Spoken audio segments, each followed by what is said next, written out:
That's Vorthri.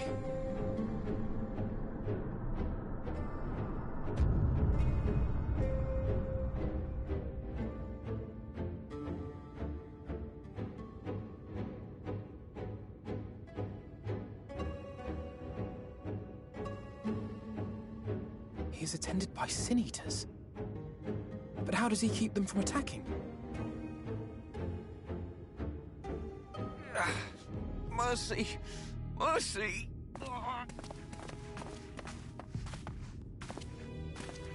By the 12.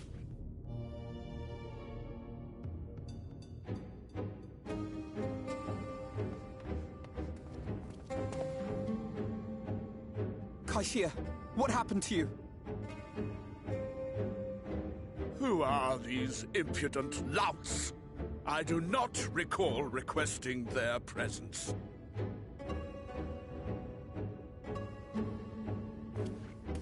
Lord Vorthri, what is the meaning of this? Why is this poor man bleeding to death on your floor?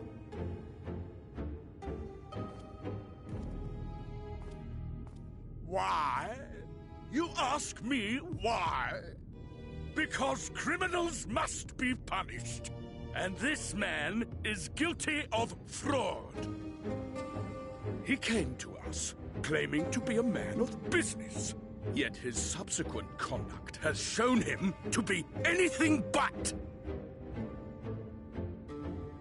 Europe is a city built on love for one's fellow man. Those who have naught to give and live only to take are a blight upon our society!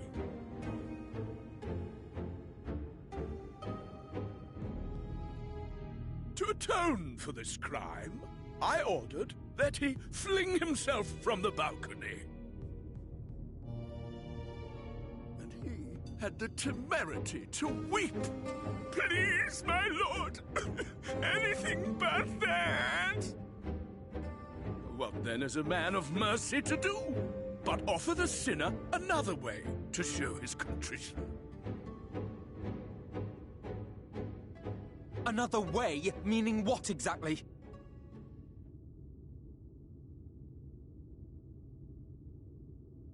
Sin eaters are part of Yulmore's society, but they must be fed with ether. Living ether. So, I demanded an offering of flesh, carved by his own hand, from his own hide. And still, he could not do as I asked. A wholly unsatisfactory performance.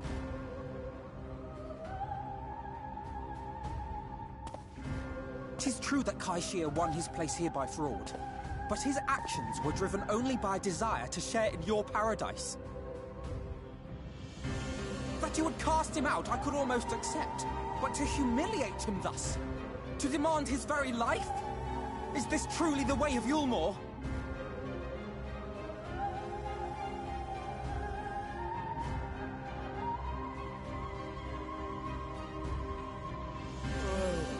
Dim, deluded child. Have you ever paused to consider what it takes to maintain such a paradise in this barren, broken world of ours? The guarantee of safety and stability. The knowledge that if one only abides by the rules, one has naught to fear.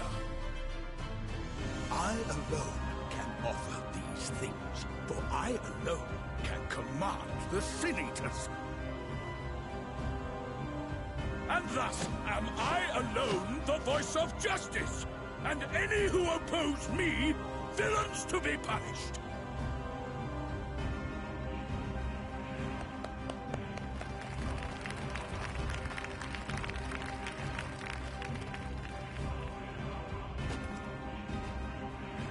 And people call this paradise.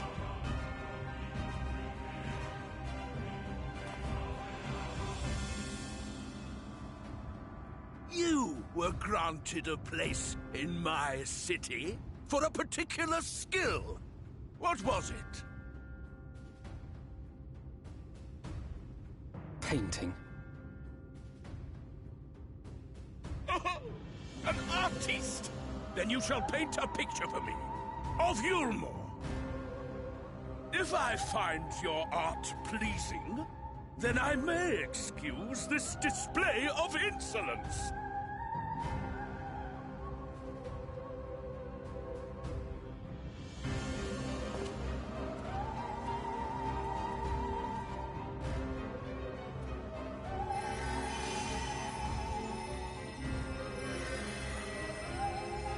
Who gave you permission to tend to that criminal's wounds? I told you to paint me a picture!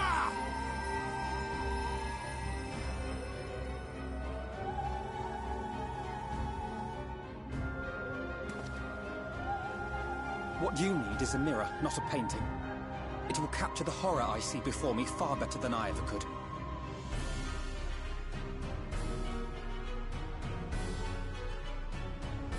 Can you walk?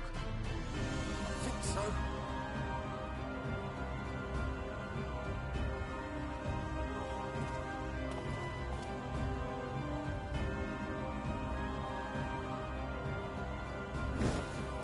Did that little worm just insult me?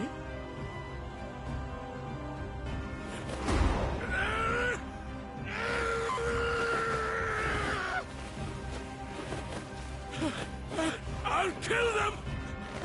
I'll kill them all! I'll enslave their minds! I'll torment them! Torture them!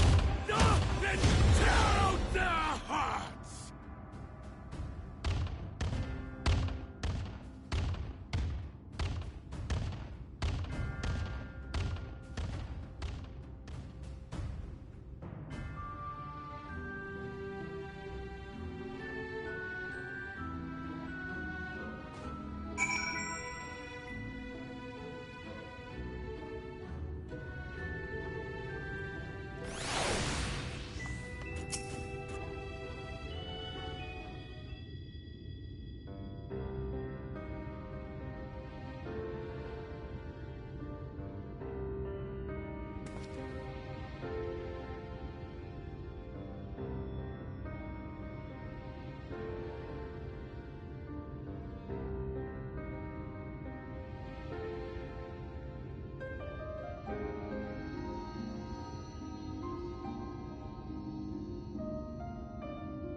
And so you return. Have you gained a better understanding of the crisis now faced by the First? Better is not the word I would use. Some lands may have been spared the flood, but the survivors live only to suffer. There seems no end to the horrors inflicted by the Sin Eaters. Indeed. Those abominations are a calamity in their own right. And I can well imagine how hopeless the task of eradicating them must seem to you. But after countless battles and untold sacrifice, we have identified a potential weakness. Sin Eaters are drawn to serve the strongest of their kind, a class of creature we call Light Wardens. And from what we have been able to ascertain, only a handful of these entities exist.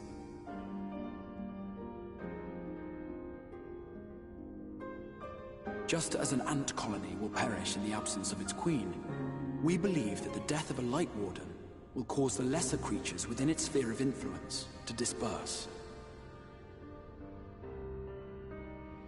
I have a feeling Yulmor might have something to say about any concerted action we take against these monsters.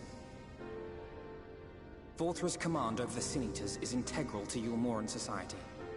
In seeming to guarantee his people's safety, it guarantees their obedience. He will not take kindly to us depriving him of such useful allies. Agreed.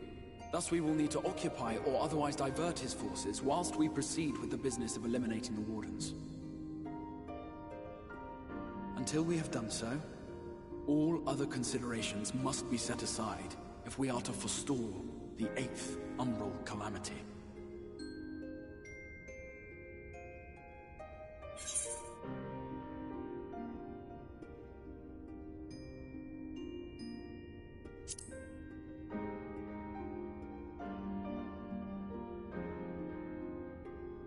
Your uncertainty is understandable, given the circumstances. Perhaps a more detailed explanation is in order. To begin at the beginning, then.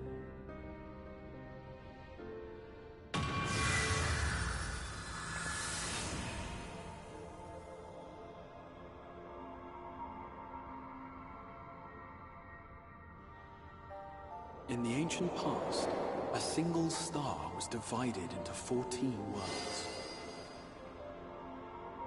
This is the source, your home. These others are the 13 shards, in whose number we find the first. Though physically separate, they retain a connection to each other, and with the source especially. Now, let us assume that a given element in one of the shards attains abnormal ascendancy.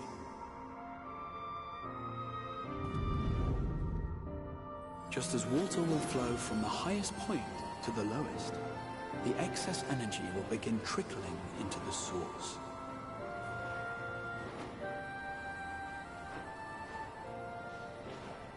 And such an influx of ether will of course exert a palpable influence.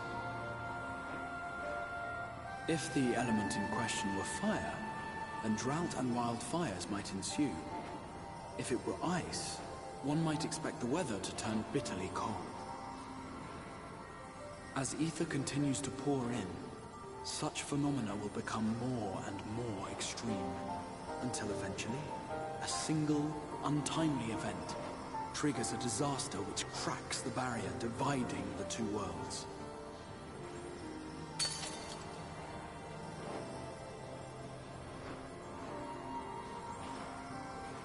What was once a trickle now becomes a deluge, sweeping the shard along to be rejoined with the source.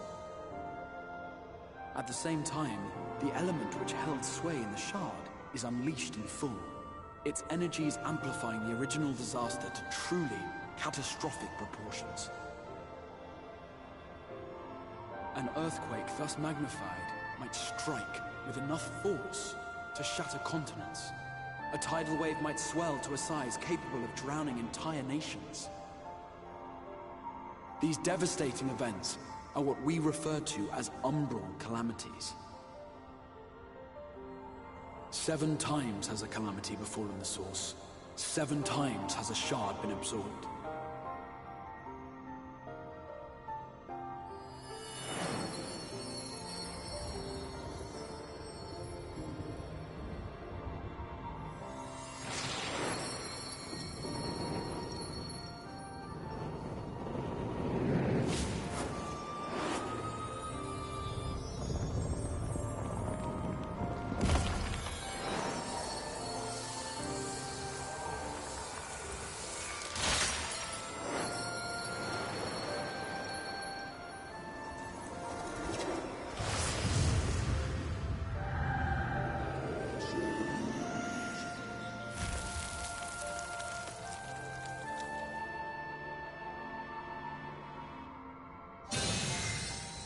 At present, the light-drowned realm of the First stands perilously close to meeting the conditions for a rejoining.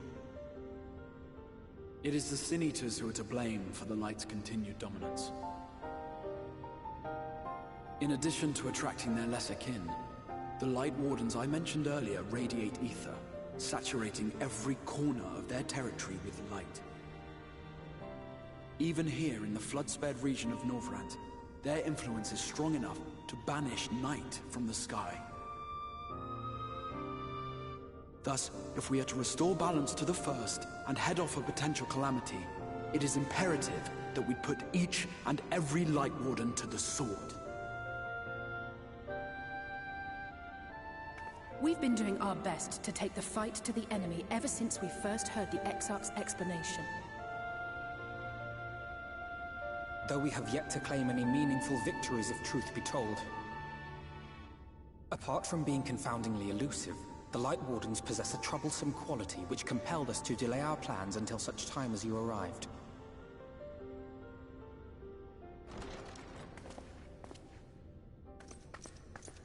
Forgive the interruption, my lord, but Hallminster Switch is requesting reinforcements. They say the Sin Eaters are attacking in force, and the village could soon be overrun.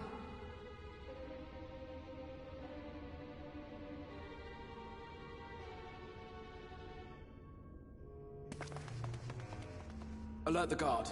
We should be prepared in case the fighting reaches the Crystarium. You have command of our forces in the field, Captain, but hold off on entering the town until I arrive. That goes for Alphino and Alize as well. My lord.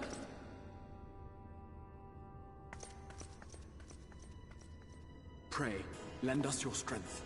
Such a fight will provide you with far greater insight than any explanation I could offer.